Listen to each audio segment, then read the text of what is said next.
listening to Your Ultimate Life with Kellan only on LA Talk Radio.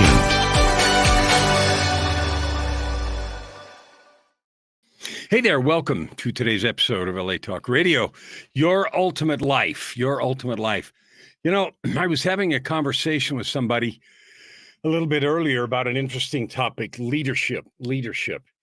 And last week, you remember we had Stephen McGee of McGee Leadership on, and he is a leadership guru, coach, author of many, many books, and has worked with many, many people whose names you would recognize, but the names don't really matter. What I want to talk about today after that intro, you know, we talked about the work that he's doing and a little bit about how he's going to change the planet and by working with leaders. And so what it got me thinking about for this week is just about what leadership is and why that's such a struggle. I mean, right now, this is LA Talk Radio, so it's the United States. As you know, I live in Canada, but my wife and I are both citizens of the United States and Canada, so we pay attention, of course.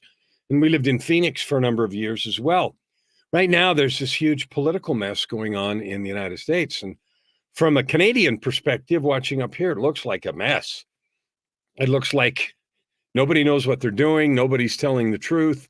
And it's a disaster. And, it leads one to ask the question, what is leadership? Like, where is leadership really? Because it looks like everybody's just out for their own self-interest and a bunch of other sort of grumpy points of view that, I'm not going to pass judgment on anyone because I'm not trying to be political here, but it just looks like a mess. And that isn't the point of today's conversation. The point of today's conversation about your ultimate life is creating a life of purpose, prosperity, and joy for yourself. Now, I just interviewed someone earlier today for my podcast, Your Ultimate Life podcast, and he was talking about leadership, but in the context of financial leadership. And we were talking about what it takes to build wealth for yourself and for those after you, generational wealth, so that people can have their physical needs taken care of. Well, that takes a leadership position. It takes some discipline, it takes some information and so forth. There's 3 parts. Now, I'm going to talk about 10 points of leadership today. But these 10 points won't make any difference to you at all without 3 steps. So step 1 is information. Okay, you might be trying to change your nutrition. So you notice, in fact, I have a client I was talking to earlier today, and he just did this. He was noticing he was tired too much. And so he went and did a full workup on his body and blood work and all the things to see and got a bunch of results. Now, all those results are information. They don't do anything and won't do anything for how he feels, his energy, his ability to work, and all the rest, unless there's step 2, which is transformation. So the information has to go in and cause something to be different, or it's not worth jack. Okay, and the third thing is integration, which is where we take whatever it is we've changed and make it part of the fabric of our lives. I'll give you an example. It's funny. I used to use the word, a lot. Now, that's a stop word. Blah, blah, blah, da, da, da, da, da, da, da, da, and people have a habit of using that or any other stop word like that. It becomes irritating or funny or both, because every time you're listening to them, they say it and they use it a lot. And pretty soon, if you have one of those, it becomes a stop phrase that pops out all the time. And you don't even know that you're doing it. It becomes this automatic thing. So information is, wow, I'm saying this way too much. It's affecting my communication and how I speak. And it sounds funny and I want to quit. Transformation is, okay, what do I need to do? So what I did for that situation is I made a firm decision. I'm going to get rid of that. I'm going to end that as a stop word. It's not going to populate my speech. And there's lots of reasons that we use those things. Nervousness, we don't like silence. It just becomes a habit. There's all kinds of reasons. Some people swear like that, right? They say, whatever cuss word is their favorite one all the time, and it punctuates the middle and the end of every sentence. Well, changing a habit like that is the same as getting rid of Step one was affirm the information. It's there. I don't like it. I'm going to change. The transformation is I'm going to notice. I'm going to notice on purpose every time I say that word, and I'm going to change that. And at first I thought, I don't know how to do it because I won't notice it until I say it.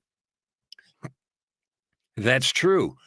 But what happens is you hear yourself say it, and then you notice it.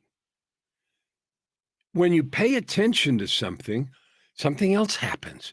You start noticing it earlier and earlier, right after you say it. First, it's, oh, wow, I just said that, last sentence. And then it backs up. And pretty soon you get to where and you hear it in the middle. And pretty soon it backs up until it's subconscious and you hear yourself approaching the place in the sentence where you do it. And then you're able to quit, whether it's saying, or swearing or anything else. By noticing. This is the power of noticing. So I'm going to talk about 10 points of leadership. And if you want, and that'll be information, if you want to change how you're behaving, how you're creating your life, your ultimate life, your purpose, your prosperity, and your joy using any of these points of leadership, then this is how you do it. Notice whenever you don't do that, and that'll always be after the fact to start with, maybe because you're cleaning up a disaster or because something's not gone the way you want. So notice it, and just noticing it alone with the resolve that you made, I'm going to change this, will allow you to back up until you notice before you act, you notice before the situation. Now, that might seem strange, but I'm going to tell you a story about how that worked for me. I'm a pianist. I'm a jazz pianist, and I love jazz. And part of jazz is improvisation. Improvisation is the ability to play a free-flowing melody over a set of chord changes that's different every time. So, you can have blues improv or you can have atonal improv, but just some kind of melodic line over a set of chord changes. When I was in high school, I was beginning my love of jazz. I was in the high school jazz band, and I played trumpet one year, and I played the piano another year, and I loved both of them. And in San Francisco, they have a device called BART, Bay Area Rapid Transit, and that's the train that goes under the bay and up and down both sides of the bay, and it's quite extensive now and moves a zillion people a day. I don't know how many, but lots. And in the days when I was in high school, which was like at least a billion years ago, they were still building some of the stations. And across the bay, there's a town called Concord, California. It's next to Walnut Creek. Walnut Creek's where Little House on the Prairie was. I didn't know that till my wife told me. Joy, my angel. She's on here sometimes. I'll get her on here maybe again next week. But anyway, so in Concord, they were opening the BART station, the Bay Area Rapid Transit Station. And as a celebration, they'd ask our high school to come and play, at the celebration. And so our jazz band got a chance to go play at the BART celebration. And and they'd ask other musical acts to be there too, because it was going to go on for a few hours. So we did, and we went and we played our tunes, and it was fun. And then there was another professional jazz trio or quartet. I don't remember, trio or quartet. And they were going to play some stuff too. And of course, I was very interested in the keyboard player, and they were, a lot more seasoned than I was. And I watched this guy do his thing on the piano, and they were doing some jazz also and some improv. And he was just, I thought, mind-blowingly good. Now, from the perspective of, 50 years later, I don't know how good he was or not, but at the time it was good. Woo! I was excited. And I thought, I would give anything. Like, how does he have any idea to know what to do? And as I began studying jazz, I kept seeing this word. And the word I kept seeing was pre-hearing, meaning hear before. With working and working on it for years and practicing and being in other groups and stuff, is that as you know a song, you start pre-hearing what is possible. Like, your solo chorus is coming up and you've got 8 or 16 or 32 bars or whatever, to play your improv solo. And to start with, it's your turn and you don't know what to do and you feel clumsy and you try to do something and sometimes it works and sometimes it sucks and you don't know, right? And what happens is the more you notice, you focus, you pay attention, that the time that you realize what you could do backs up and backs up and backs up. And pretty soon you're literally in your head hearing possibilities of what I could play. And then it becomes your time to do it and you have ideas. And so you start somewhere. And the more you do it, the more you can use pre-hearing and the better you get. And then you get to be a really good improviser. And I've noticed that over the years. And so I'm really comfortable with that now. It's also funny because I saw a YouTube video with Eric Clapton on there and someone asked him the same question. So how do you decide what to do for, solos coming up? And he said the same thing, and your solo's coming up and, a 1,000 different ideas for changes and approach and everything go through your mind. And then all of a sudden it's time and you just do something. Well, your ability to do that depends on your pre-hearing, using a jazz idiom as a description. So if you want to change your leadership style, you need to adopt the same thing. I'm going to give you 10, and these are not all the only qualities of leadership, but there's certainly plenty to get started on. Now, when I describe this, I am meaning not leadership in the context of telling people what to do. That's the old model of bosses at work. What I mean is the ability to articulate a vision, to galvanize support, and to lead people in the accomplishment of that vision. Really simple.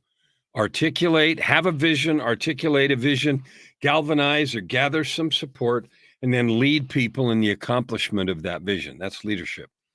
Now, I happen to know someone right now that was just part of the founding of a new group working on mental health. And it was a big Hollywood gala a few days ago that he participated in. And it was all about that. So somebody had a vision of creating a new organization dealing with mental health. I know someone else right now who's in the planning stages of another vision, and that is to handle kids who don't have good upbringing, that go into foster care or into the quote system. The vision there is, some other kinds of housing and a different approach to, how that stuff's handled, as sad as it is. But, the vision is we can handle it better. We can get better outcomes. Okay. Leadership is the ability to have the vision, articulate it, enroll people in that vision, and then lead them toward accomplishing that. So what are the characteristics of someone who can do that? Well, in the typical sort of company or corporate setting, there's bosses and they tell people what to do. That's the old model. I'm not going to talk about that at all. Even in companies where there is a hierarchical structure, an officer, COO, or vice president of this, and directors, managers, supervisors, 3 or 4 layers, whatever it is, and people are used to telling someone what to do, that kind of leadership doesn't work anymore. People want more autonomy. They want to be able to be fulfilled. They want to do something that matters. They want to be connected to the goal and to the outcome. I'm sure you felt that. You don't like just doing something as a cog, a wheel in this massive thing. You like to know what you're building, have a stake in the outcome, maybe have a say about what we're doing to the extent that it's possible. Depends on the size of the organization, the scope of the project.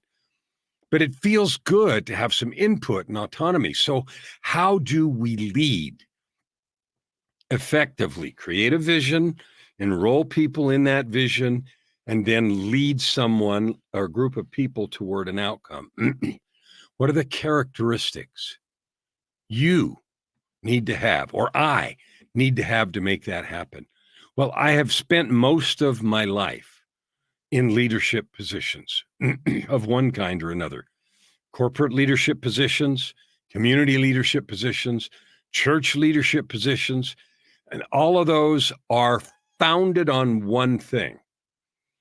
The one base is your ability to exercise personal leadership. I know you've heard that before. That's not a new saying. But what does it mean? It's not complicated. It means your ability to articulate a vision, enroll others, well, in this case, yourself, and then lead yourself to the accomplishment of that vision. If you can't do that, you're going to suck as a leader of others in this day and age, in this time frame. Leadership is about enrollment and about motivation. It's about empowerment, vision, hard work, and all those things that we'll talk about as we go through this episode. But the foundation of all of it is your ability to exercise personal leadership. So what does that mean? Well, let's demystify this and make this really simple. Do you have goals? Are they physical fitness goals? Are they financial goals? Are you going to earn a certain amount of money? Are you going to move? Are you going to buy this house? Are you going to change the way you behave in certain situations? Are you going to get some personal habit, swearing or drinking or other things under control? Setting a goal is the beginning of creating that vision. Now, setting a goal of I'm going to quit drinking is quite different than a real vision. Real leadership takes vision. I'm going to lose some weight. That's setting a goal. I'm going to lose 50 pounds. Okay, that's a goal. You can say it. It doesn't mean anything unless how you put fire in the goal is you start with picturing.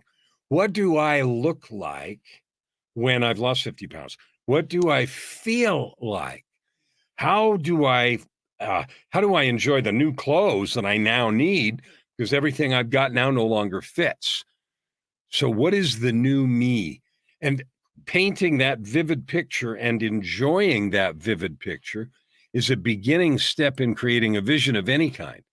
But again, we're talking here about personal leadership. So I want you, today I'm recording this or broadcasting this, we're in the middle of May.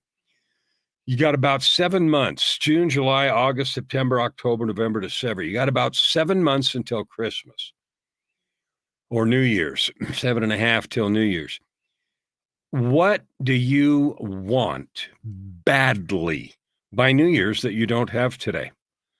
Do you even know? Are you satisfied with just plugging along until it gets here?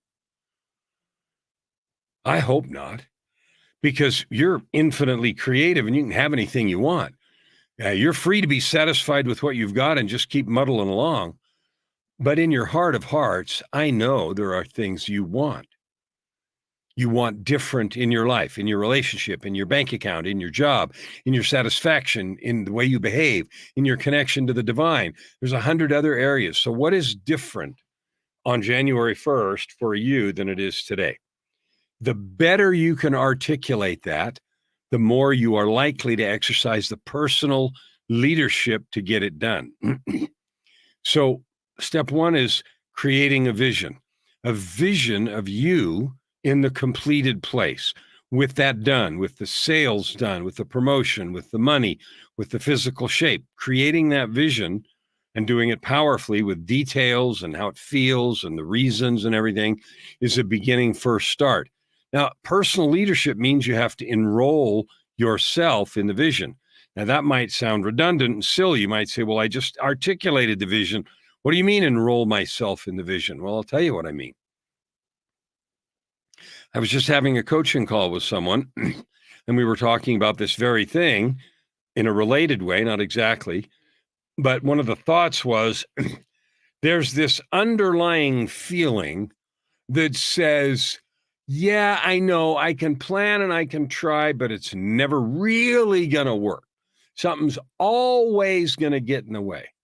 Well, you may believe that, but if you do, and if that is the noise that comes up in your head every time you think about, creating this new state, accomplishing this vision through personal leadership, then you're not enrolled in the vision.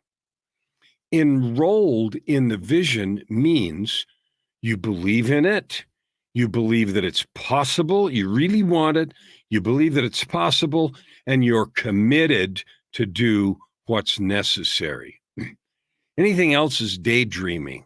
So personal leadership, if you as a leader, or if I as a leader can't lead myself, to the accomplishment of a goal by articulating it clearly, getting personally enrolled and fully committed to making it happen, I won't get there.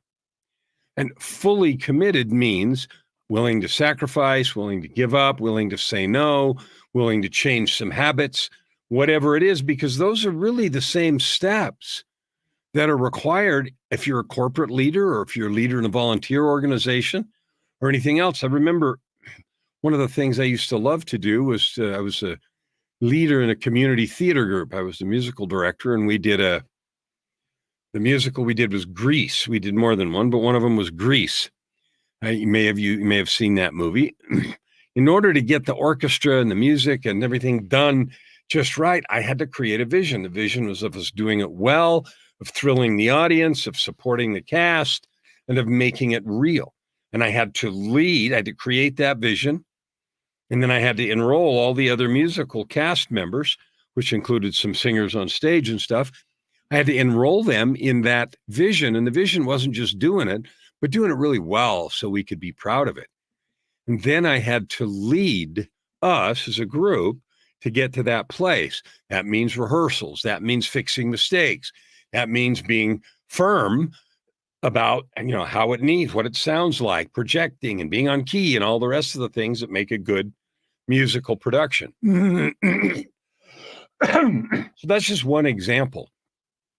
But your personal commitment to collaborative, service-oriented leadership is key if you're going to lead in today's world. If you're going to try to do the old command and control, it's not going to work. So personal commitment, and the way you demonstrate and develop that is in your own life first, period. And I've spent the most time on that one because that is by far the most important.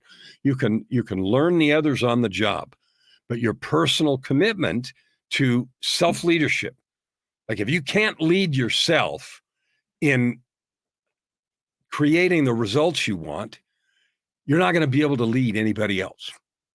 All right, number 2, I've got 3 words, and they are love, compassion, and humility. Boy, those are antithetical to what we used to think about leaders. Leaders told people what to do, and they were the boss, and they were feared and everything else. Love, compassion, and humility are far stronger than fear, anger, shouting, and all of the negative stuff. If you're leading something, people know you're the leader. And leading with humility, leading with kindness, leading with invitation, leading with modeling, leading with love is far more powerful. Why do you think the old mode of leading is outmoded? It's failed. People are claiming their own agency and right of self-determination more now than they ever have. And that's rightfully so, because people are more productive when they feel valued. They feel like they're doing something and what they have to offer matters. So love, compassion, and humility, and each one of those is worth talking about, but I combined them so we wouldn't, because I only wanted to talk about 10 things today, and so that they're all related. What is love? Well, love is a choice. It's a squishy romantic feeling, and, it's what mother bears do to protect their cubs, and mother humans and father humans do to protect their kids too. I'm not talking about that, although that's an example. Love in a leadership role is a choice to behave a certain way. I define love as simply a choice. If I say to you, I love you, what that means is I'm making a committed choice to use my resources, spiritual, physical, emotional, mental, and physical includes financial or whatever, but I've made a choice to use my resources to lift and bless you because I care about you. I care about your success and about your growth. So love is demonstrated by a leader caring about the real growth of the people involved, not just getting the project done, getting it done under budget and getting the glory. I'm not saying projects are to be ignored or any of those things, because that doesn't work in today's competitive global marketplace. And it doesn't work in your personal life either. If you set a commitment to do something and you just let everything slide, that never works. And then nobody believes you and it all falls apart. So love doesn't mean any of that. Love and compassion simply means how we approach the process of creating a vision, enrolling people in the vision, and then leading them across the goal line. Now, one of the things that's really different, if you think about leaders, Alexander the Great is a famous military leader that was around in, I don't know, thousands of years ago, and he had astounding military campaigns, unbelievable victories and so forth, but he had a particular leadership style. Today, the generals, the people in charge of the armies, they're in the back. They're in the back and they're in bunkers and, protected and everything else. Alexander the Great led his soldiers into battle at the front. And he rode a particular horse that everybody knew. It was a very remarkable horse. And he wore a double-plumed helmet. So he was visible and different than everybody else on the battlefield. In other words, every soldier of his own and of the enemy knew who the man in charge was. And he led from the front. And he was never defeated. In other words, he created a vision, he enrolled his troops, and he led them. That kind of leadership is powerful, it lasts, and it creates amazing results. Point number 3 is agency. Agency is one way of describing your right to choose. Now, we love choice.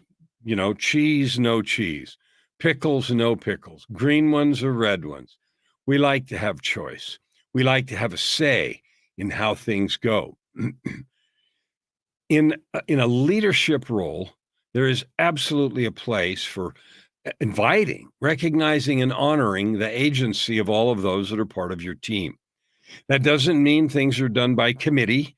It doesn't mean that you take a vote and everything's a popularity contest. But agency consists of many parts, and I'll talk about a couple of them. One is the opportunity to have input.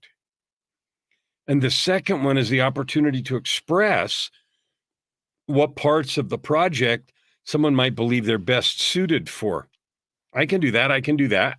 I don't think I'm very good at that part. And maybe something has to happen because nobody's good at that and somebody's got to go learn. But agency is the willingness of a leader to allow those things to be expressed and to take into account, where possible, the things that people have that are good skills in different areas. I don't mean, again, people hear this kind of stuff and they think, oh, that takes forever. Everything's done by committee. It actually doesn't take any longer at all. Because when you exercise command and control and just order people around, there's resentment, there's negativity, and there are mistakes, do-overs, and things get done slower. So in the end, leadership in the way that I'm describing it is more effective. It's more rewarding, both for the people that are part of the position or part of the team and for the leader. It's just more powerful. So agency, or recognizing our desire and opportunity to choose and make decisions for ourselves as much as possible. And somebody still has to have the last say in the leadership position. But that doesn't mean that you don't draw input and understand what you can do to allow for and to provide for as much exercise of agency as possible. Number 4 is a skill of listening. Now, that might sound like duh, and it also might sound silly, but I can tell you that it's a complex and deep subject. I just did a master class this last Saturday, 3 days. It takes Tuesday, Monday, Sunday, Saturday. Yeah, 3 days ago, I did a master class on listening, and we worked on that for 3 hours. So for 3 hours, we explored what listening really is, the difference, the huge difference between listening, hearing, not hearing, fully paying attention, not really paying attention, listening to argue, listening to respond, listening to refute, listening to understand, listening to connect, listening to create rapport. There's many nuances, and as many of these nuances of listening as the leader masters, the better the leader will be. The more loved, the more followed, the more loyalty will be created, the more it gets done, and the better the unit functions. Having done it both ways, I learned that the hard way and learned the power that real listening brings to a situation.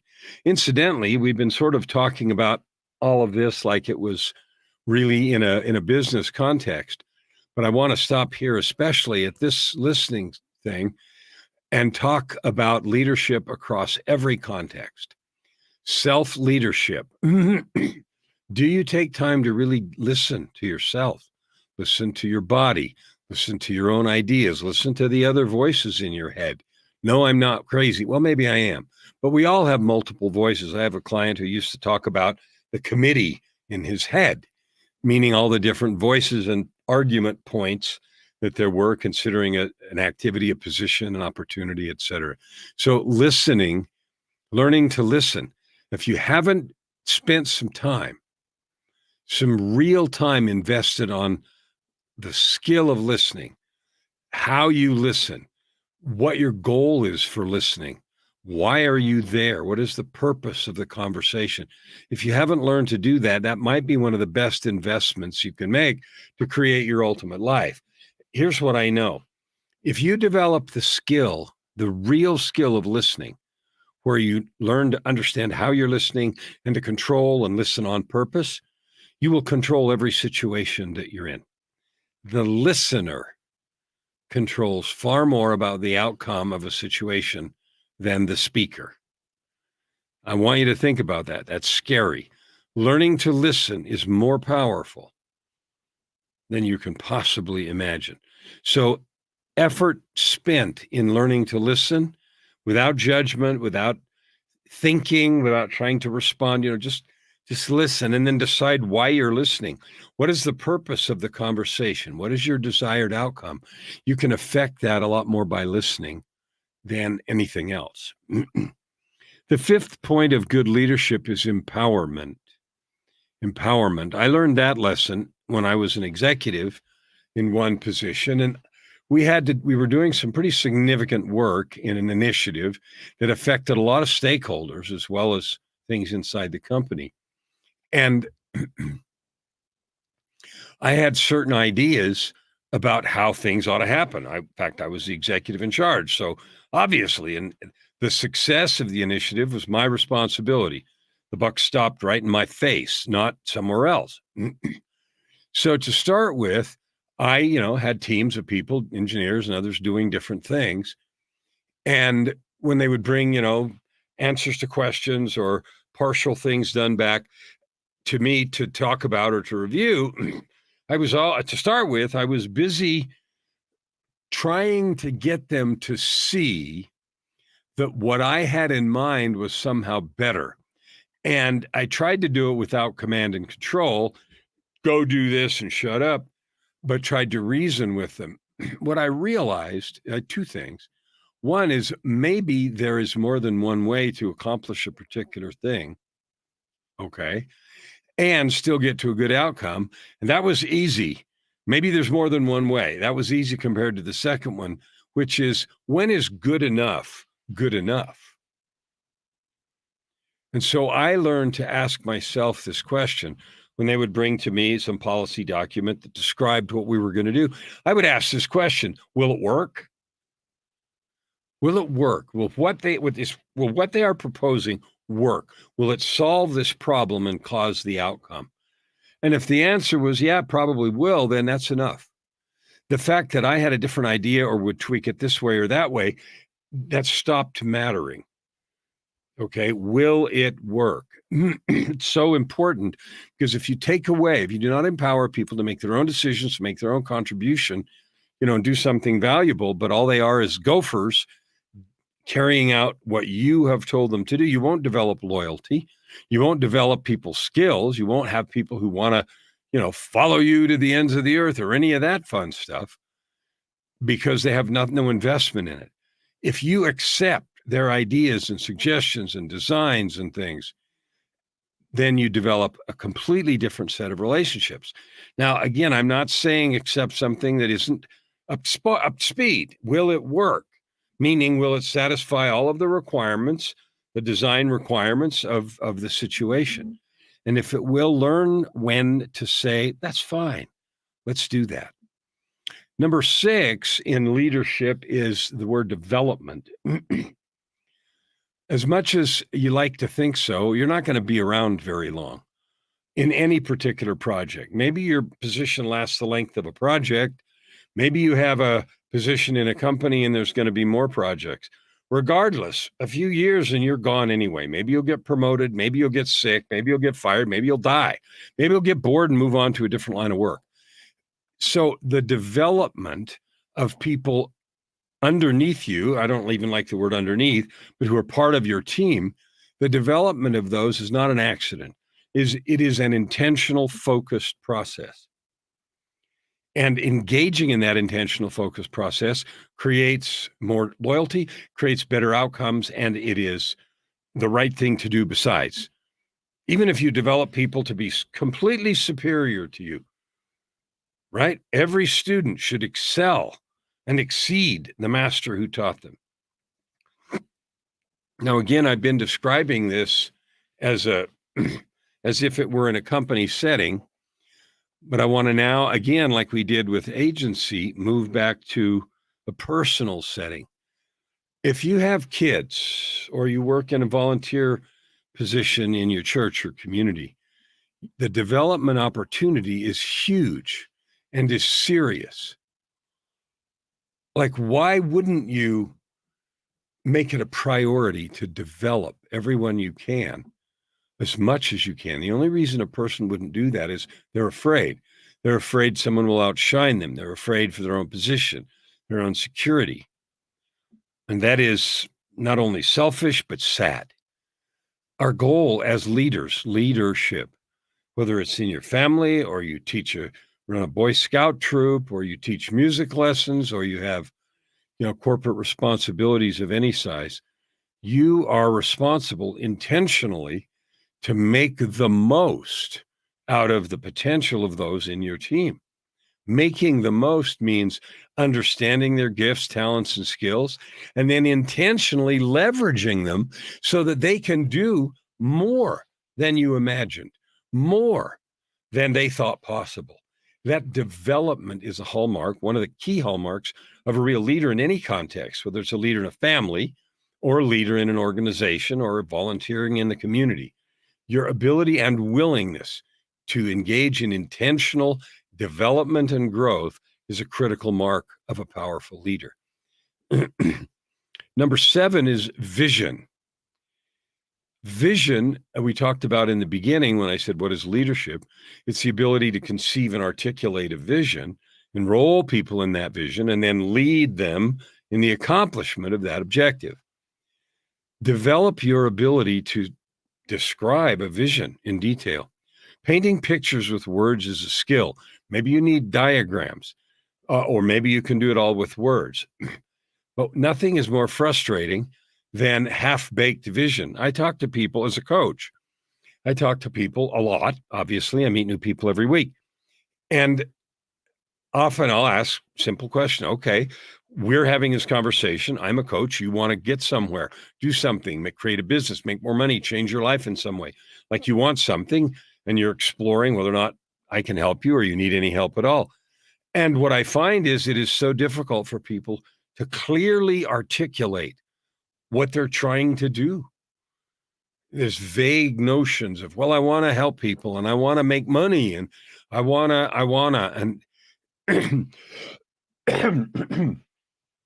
by the description, it's clear, by the description, it's clear that the ideas are only vaguely formed. And because they're vaguely formed, it's impossible to enroll someone powerfully in that vision. Is if I say some squishy words, even though I say them powerfully and energetically, it would be really simple for you to understand them in a completely different way. I could say, focusing on one of the conflicts in the world today, I want to solve I'd love for there to be peace and solve the issues in the Middle East and bring peace to that region. Well, one person is going to hear that to have one side win, and the other side, someone else is going to hear it with the other side win. And the third point of view is some, middle ground and negotiated settlement and all the areas in between. So your ability to articulate a clear vision is an essential element of leadership. And for you to articulate it, you have to have it. Now, this is a stumbling block for a lot of people. They are afraid to stake a claim. This is what I think. Now, you're free to change your mind, but it is far easier to change your mind and move from a clearly stated position than it is from fuzzy messes. So if you're going to be a leader, self-leadership, family leadership, community leadership, or corporate leadership, clearly articulating a vision is a key, essential piece of enrolling yourself, self-leadership, enrolling others, and getting the thing accomplished. And when you have clear vision, you can almost accomplish anything. When I run coaching groups, we start there. What do you actually want? And we drill down until I can say it back to them and they can say it to me, and it is crystal clear what the goal is. The eighth one should be obvious, but the eighth piece of leadership is hard work. Often people have the idea that the leader sits around and watches work be done. Wrong. Sometimes the leader pitches in and actually does things. I've done that, but quite often my role as leader was to do two things: to make sure all the material, whether it's tangible material, intellectual property, or whatever was needed, and to remove obstacles. So source the materials needed and to get obstacles out of the way, run interference, clear objections, get things solved that were not within the ability of the team members to solve. That is a powerful, important, and time-consuming role of a leader. Providing the right resources, maybe budgets are tight, maybe there's others who disagree, and providing the resources needed to get something done is key. And then running interference, keeping things out of the way, keeping stuff off the playing field that are neither the responsibility nor within the scope of power of the individuals who are working on the project. Now, again, I'm making corporate references, but this includes yourself. And this is a self-leadership piece I want to talk about here. Let's say you've decided to make a certain amount of money and you're putting in the hard work. The hard work might also include clearing your own mental obstacles. I said part of it is sourcing the materials and part of it's clearing the obstacles. Well, I've discovered in my own effort to create powerful goals that my own biggest enemy is me, my thoughts, my feelings, my self-sabotage, my I can't do this, not good enough, those disempowering thoughts that are there. And half the work, literally half the work, and sometimes more, is in that area. And half or less is in the actual completion of project steps. The ninth thing I wanted to talk about is the idea of contribution. People are way more excited about following you as a leader if they feel like they're doing something that matters, if they feel like they're making a worthy and worthwhile contribution to anything.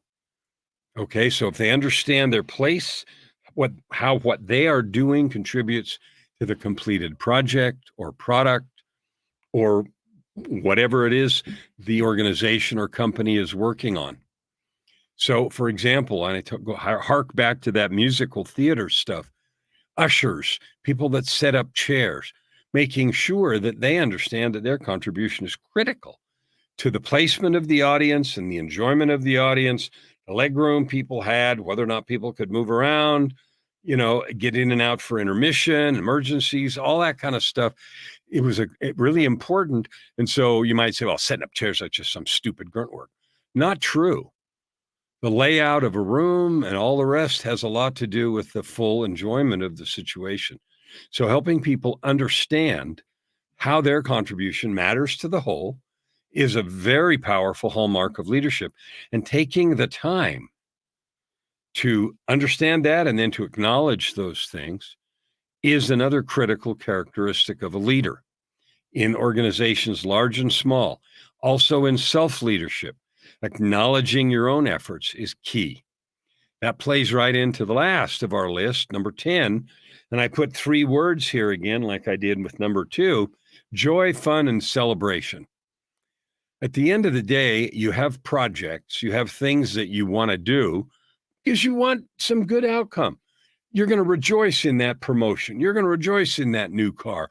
You're going to rejoice in that extra money or the vacation. You're going to rejoice if you've got that 50 pounds off, or if you've improved your relationship, or if you're at peace with how you are interacting with others, or you've overcome your fear of public speaking. You're going to have real cause for celebration and joy. It's going to be fun. So allow it, plan for it. A leader that is effective, and this goes to self-leadership too, a leader that is effective understands what matters to the team members and provides for both recognition and celebration in a way that's consistent with what they value. So some members of the team, I can think of a certain circumstance, very introverted. So calling them up and recognizing them in front of the group was not going to be fun for them. A different kind of recognition really played into who they are and really made them a loyal, valued, committed, dedicated, member of the team. They got recognition and they got it in a way that was complimentary to them and not offensive.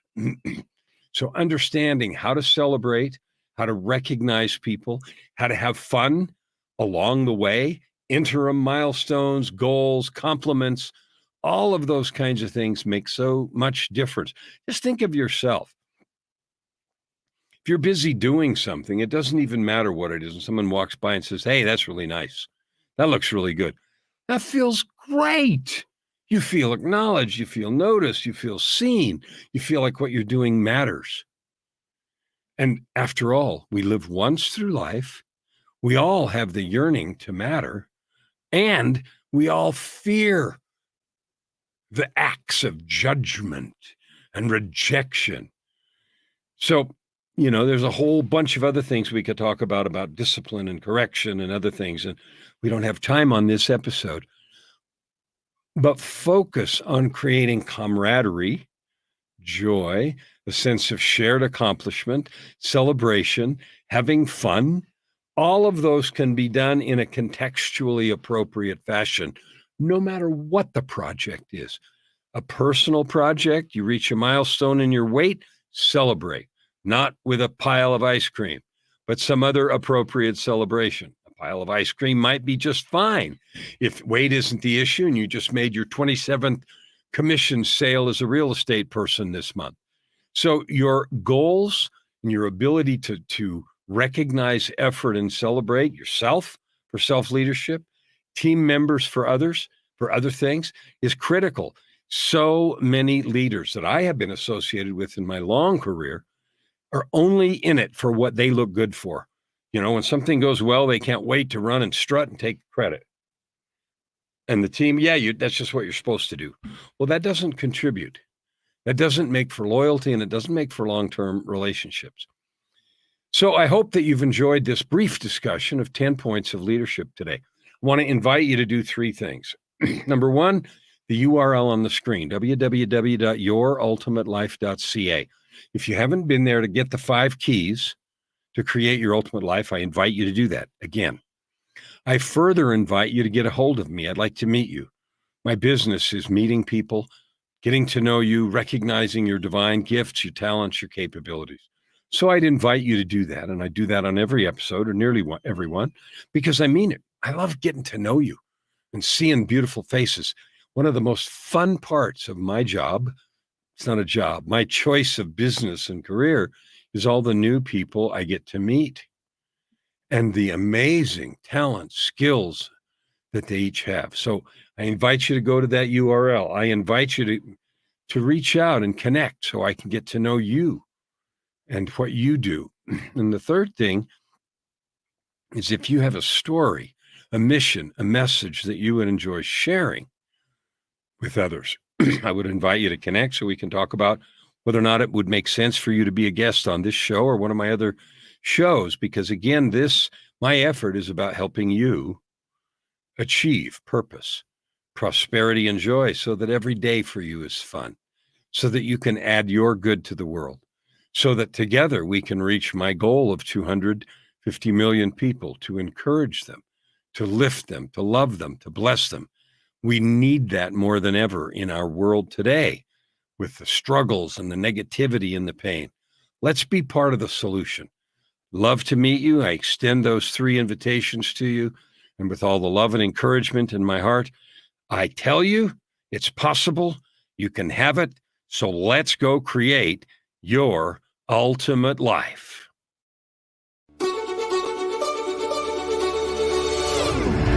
You're listening to Your Ultimate Life with Kellan Flukiger, only on LA Talk Radio.